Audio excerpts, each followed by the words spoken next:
There's no question about it. The Pats have gotten here defensively with mirrors and obviously with the greatness of Brady and Belichick. And this is an enormous game for them, and especially an enormous game for Belichick. Because they were on the brink of a perfect season, of a fourth Super Bowl in 4 tries, of immortality. Joining Nolan Bradshaw in that regard, putting them in a pantheon where only a few reside. Not only in the Hall of Fame, but in their own little section of the Hall of Fame, where it is rarefied air. They lost that game. They lost all that. Crushing. You heard Scott Pioli say yesterday how crushing that was, and it has been. Plus, you've started to hear people kind of hint at it, and you're going to hear more of it. If Belichick loses this game, people are going to be talking about, oh, you see, he hasn't won since he got caught with his hand in the cookie jar. He hasn't won since then, so he had help in those Super Bowls. He was doing something in those Super Bowls. It wasn't just a Ram game. He had figured out a way to get the goods on the other team. People are going. I've heard a couple people say it already.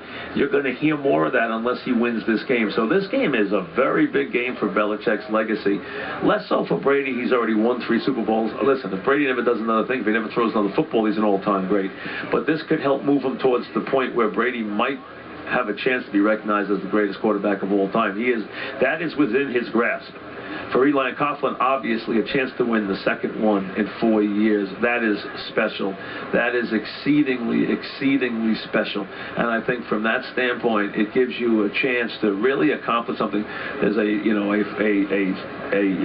crazy group of players here, people walking by, because Tim Tebow just walked by to do an interview somewhere down the hall, and he's got like a cast of thousands following him. First of all, he's got his own entourage. Secondly, he's got like, a zillion fans following him. It's like the Pied Piper, Tebow. So I guess he had been set up to do an interview on Sirius with Rosie O'Donnell, who has a show on Sirius Near Dog, and he wouldn't do it because Rosie O'Donnell's, lifestyle. He refused. It was against his beliefs, so he would not go on with Rosie O'Donnell. So he canceled the interview. So, I mean, that's how Tebow lives. I really believe I think he's legit, though. I think that's how he thinks. I think that's really his beliefs. Whether you agree or not doesn't matter. I think the truth is I think they're real for him. I think those beliefs are beliefs that are ironclad for Tebow, and I think that's why. Now, the other thing, big story here, Peyton Manning's people, or Manning himself, or whoever came out yesterday and said Manning had been cleared to play, that he was now cleared, the neck was cleared. Now it was a case of him being able to have nerve regeneration in his arm. But as far as the neck, he could play. The doctor said, if it was my son, I'd have him play. Well, you saw an enormous response last night. At 1:30 in the morning, the Colts responded. He has not been cleared by us. That was an enormous statement by the Colts.